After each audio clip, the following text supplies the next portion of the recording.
Hello guys, in today's video I'm gonna show you how to enter one-handed mode on Samsung Galaxy A22. Let's go.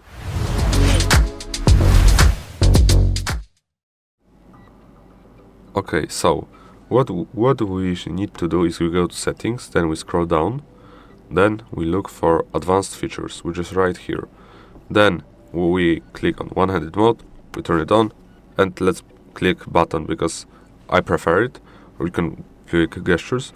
And how to enter one-handed mode? You just double press here, and you can change here. Look, I can make it go lower, and I should be able.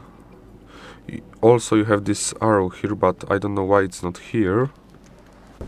Okay, I fixed it.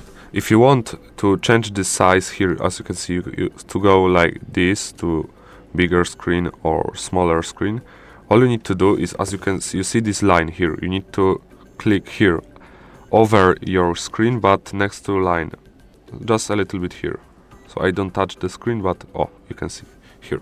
Thank you for watching, have a good day, goodbye.